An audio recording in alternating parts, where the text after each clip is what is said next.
ಮೊಬೈಲ್ಗಳನ್ನು ಯೂಸ್ ಮಾಡ್ತಕ್ಕಂಥದ್ದು, ಡ್ರೈವ್ ಮಾಡಬೇಕಾದ್ರೆ ಮ್ಯೂಸಿಕ್ ಸಿಸ್ಟಮ್ನ ಕೇಳ್ತಕ್ಕಂಥದ್ದು, ಇವೆಲ್ಲ ಏನಾಗುತ್ತೆ ಏಕಾಗ್ರತೆಯನ್ನು ಭಂಗ ಮಾಡುತ್ತೆ. ಅದಕ್ಕೆ ಇದಕ್ಕೆ ಮೈಂಡ್ಫುಲ್ನೆಸ್ ಮೆಡಿಟೇಷನ್ ಅಂತ ಹೇಳಿ ಇದನ್ನು ಅಭ್ಯಾಸ ಮಾಡಬೇಕು. ಮೈಂಡ್ಫುಲ್ನೆಸ್ ಮೆಡಿಟೇಷನ್ ಅಂದ್ರೆ ಏನು? ನಮ್ಮ ಮನಸ್ಸು ಪೂರ್ತಿಯಾಗಿ ಯಾವುದೇ ಒಂದು ವಸ್ತುವಿನಲ್ಲಿ ಕೇಂದ್ರೀಕರಣ ಮಾಡಬೇಕು. ಈಗ ನಾನು ಡ್ರೈವಿಂಗಲ್ಲಿ ಕೂತಿದ್ದೀನಿ, ನನಗೆ ಇನ್ಯಾವುದೇ ಮನಸ್ಸಿನಲ್ಲಿ ಬೇರೆ ಚಂಚಲತೆ ಇರಬಾರ್ದು. ಬೇರೆ ಚಂಚಲತೆ ಅಂದರೆ ಡ್ರೈವಿಂಗ್ ಕೂತ್ಕೊಂಡ ತಕ್ಷಣವೇ ಮನೆಯಿಂದ ನೀವು ಜಗಳ ಮಾಡಿಕೊಂಡು ಹೊಡೆದಾಡ್ಕೊಂಡು ಇಲ್ಲ ಏನೇನೋ ಮಾಡಿಕೊಂಡು ಬಂದಿರ್ತೀರ ಅಲ್ವಾ? ಬಂದಾಗ ಏನಾಗುತ್ತೆ, ನಾವು ಕೂತ್ರು ಕೂಡ ನೀವು ಮನೆಯಲ್ಲಿ ಹೆಂಡತಿ ಹೊಡೆದು ಬಂದಿರ್ತೀರ, ಏನೋ ಗಲಾಟೆ ಮಾಡ್ಕೊಂಡು ಬಂದಿರ್ತೀರ, ಮಗನಿಗೆ ಏನೋ ಹೊಡೆದ್ಬಿಟ್ಟಿರ್ತೀರ, ಹಿಂಗಾಗಿರ್ತವೆ ಸಮಸ್ಯೆಗಳೆಲ್ಲರಿಗೂ ಇರುತ್ತವೇನಪ್ಪ. ಅದು ಬಂದಾಗ ಏನಾಗುತ್ತೆ, ನೀವು ಡ್ರೈವಿಂಗ್ ಮೇಲೆ ಕೂತ್ಕೊಂಡಾಗ ಏನಾಗುತ್ತೆ, ಈಗ ಮನಸ್ಸು ಮನೆಗೆ ಹೋಗುತ್ತಾ ಇಲ್ಲ?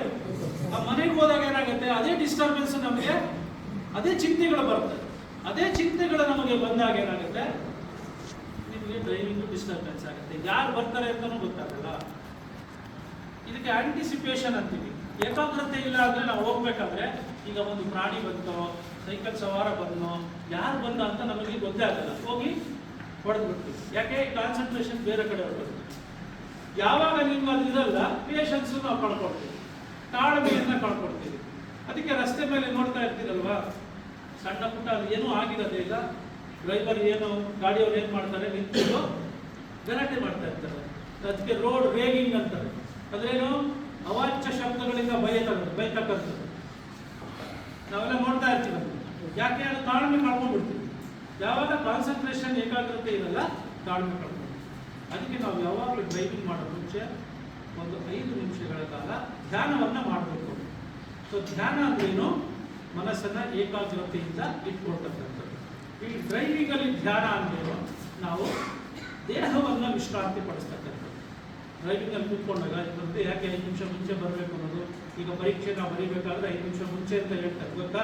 10 ನಿಮಿಷ ಮುಂಚೆ ಕೂತ್ಕೋಬೇಕು, 15 ನಿಮಿಷ ಬೆಲ್ಲು ಹೊಡೆಯೋ ಮುಂಚೆ ಎಲ್ಲಾದ್ರೂ ನಮ್ಮ ಸ್ಥಾನದಲ್ಲಿ ಕೂತಿರ್ಬೇಕು ಅಂದರೆ ಅಷ್ಟೊತ್ತಿಗೆ ನಿಮಗೆ ಎಲ್ಲ ಇಂದ್ರಿಯಗಳು ಒಂದು ಏಕಾಗ್ರತೆ ಬಂದಿರುತ್ತೆ, ನಿಮ್ಮ ಮನಸ್ಸು ವಿಶಾಲ ಆಗಿರುತ್ತೆ, ರಿಲ್ಯಾಕ್ಸ್ ಆಗುತ್ತೆ.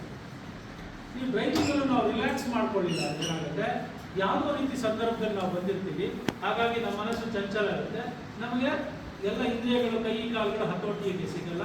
ಹಾಗೇನಾಗುತ್ತೆ, ಅಪಘಾತಗಳು ಜಾಸ್ತಿ ಆಗೋ ಸಂದರ್ಭ ಇರುತ್ತೆ. ಓಕೆ, 5 ಕ್ವಾಲಿಟೀಸ್ ಬಹಳ ಮುಖ್ಯವಾಗಿ. ಒಂದು ರೆಸ್ಪಾನ್ಸಿಬಿಲಿಟಿ, ಒಂದು ಕಾನ್ಸಂಟ್ರೇಷನ್, ಪೇಷನ್ಸು, ಆಂಟಿಸಿಪೇಷನ್. ಆಂಟಿಸಿಪೇಷನ್ ಅಂತಂದ್ರೆ ನಿರೀಕ್ಷೆ ಮಾಡ್ತಕ್ಕಂಥದ್ದು, ಏನಾಗುತ್ತೆ ಮುಂದೆ, ಅದು 6th ಸೆನ್ಸ್ ಯೂಸ್ ಮಾಡ್ತೀವಿ. ಈಗ ನಾವು ಒಂದು ಆಸ್ಪತ್ರೆ ಹತ್ರ ಡ್ರೈವ್ ಮಾಡ್ಕೊಂಡು ಹೋಗ್ತಾ ಇರ್ತೀವಿ ಅಲ್ವಾ, ಅಲ್ಲಿ ರೋಗಿಗಳು ಓಡಾಡೋ ಚಾನ್ಸಸ್ ಇರುತ್ತೆ. ಸ್ಕೂಲ್ ಝೋನ್ಗಳ ಹತ್ರ ಹೋಗ್ತಾ ಇರ್ತೀವಿ, ಮಕ್ಕಳುಗಳು ಆಚೆ ಓಡಾಡ್ತಾ ಇರ್ತಾರೆ. ಒಂದು ಸ್ಲಮ್ ಏರಿಯಾದಲ್ಲಿ ಗುಡಿಸಲುಗಳು ಇರೋ ಕಡೆ, ಕೆಲಸ ಮಾಡೋ ಕಡೆ ಓಡಾಡ್ತಾ ಇರ್ತೀವಿ ವೆಹಿಕಲ್ಗಳು, ಅವಾಗ ಅಲ್ಲಿ ಮಕ್ಕಳು ಅಡ್ಡ ಬರೋ ಚಾನ್ಸಸ್ ಇರುತ್ತೆ.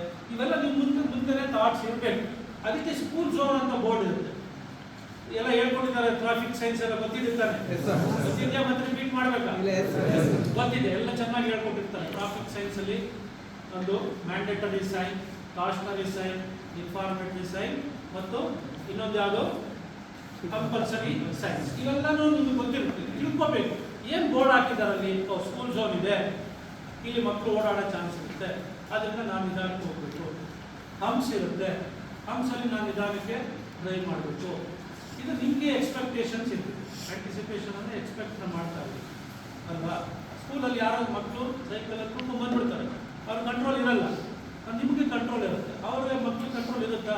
ಸುಮ್ಮನೆ ಅವ್ರು ರೋಡಲ್ಲೆಲ್ಲ ಓಡಾಡ್ಬಿಡ್ತಾರೆ. ಆದರೆ ಅಪಘಾತ ಆದಾಗ ಮಕ್ಕಳಿಗೆ ಏನಾದರೂ ಆದರೂ ಕೂಡ ನಮ್ಮ ಮೇಲೇ ಜವಾಬ್ದಾರಿ ಆಗ್ತದೆ. ಅದರಿಂದ ನಾವು ಯಾವಾಗಲೂ ತಪ್ಪಿಸ್ಕೊಳ್ಳೋಕ್ಕಾಗದೇ ಇಲ್ಲ. ಸೊ ಏನೇ ಮಾಡಿದ್ರು, ನೀವು ಎಲ್ಲ ಏನೇ ರೀಸನ್ ಹೇಳಿದ್ರು ಮ್ಯಾಕ್ಸಿಮಮ್ ನಮ್ಮ ಮೇಲೆ ಜವಾಬ್ದಾರಿ ಜಾಸ್ತಿ. ಅದಕ್ಕೆ ಲೈಸೆನ್ಸ್ ಅಂತ ಕೊಡ್ತಕ್ಕಂಥದ್ದು.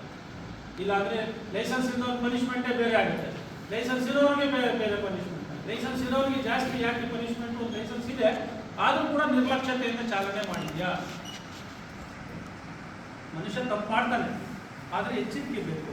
ಅದಕ್ಕೆ ಅವೇರ್ನೆಸ್ ಇರಬೇಕು, ಅಲರ್ಟ್ನೆಸ್ ಅಂತ ಹೇಳ್ತೀವಿ. ಏನು ಅಲರ್ಟ್ ಆಗಿರ್ಬೇಕು ಅಂತ ಹೇಳಲ್ವಾ?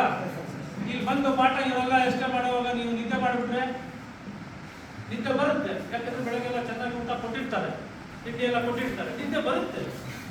ಅದಕ್ಕೆ ಸ್ವಲ್ಪ ಕಡಿಮೆ ತಿಂಡಿ ಅಂತ ಹೇಳೋದು. ಏನೋ ಸ್ವಲ್ಪ ಬೆಳಗ್ಗೆ ಹೊತ್ತು ಮಧ್ಯಾಹ್ನ ಹೊತ್ತು ಪಾಠ, ಅದಕ್ಕೆ ಮಧ್ಯಾಹ್ನ ತಿಳ್ಕೊಳ್ಳೋದು ಬೇಡ ಅಂತಲೇ ಬೇಗ ಬಂದಿರೋದು. ಮಧ್ಯಾಹ್ನ ನೀವೆಲ್ಲ ಊಟ ಮಾಡಿಬಿಟ್ರೆ ನಾವೇನು ವೇಸ್ಟ್, ಒಂದು ಅಕ್ಷರನೂ ಹೋಗಲ್ಲ. ನಾಳೆ ಅವ್ರು ಕೇಳಿದ್ರೆ ನೋಡೋಣ ಸರ್ ಏನೋ ಹೇಳ್ತಾ ಇದ್ರು, ಏನೋ ಜವಾಬ್ದಾರಿ ಅಂತಿದ್ರು, ಅಷ್ಟೇ ಬರೋದು. ಜವಾಬ್ದಾರಿ ಒಂದು ಕೇಳಿಸಿ ಮಲಗಿಬಿಡ್ತಾರೆ. ಜವಾಬ್ದಾರಿ ಒಂದು ಆದ್ಮೇಲೆ ನಾನು ಹೇಳ್ತೀನಿ ಸ್ವಲ್ಪ ಅದೆಲ್ಲ ಲೈಟ್ ಕೂಡ ಹಾಕಿ ಸ್ವಲ್ಪ ಏನ ಹಿಂದ್ಗಡೆ ಅಲ್ವಾ. ಸೊ ಏನಾಗುತ್ತೆ, ಊಟ ಜಾಸ್ತಿ ಆದಾಗ ತಪ್ಪು ಯಾರಿಗೂ ನಮ್ದು ಅಲ್ಲ.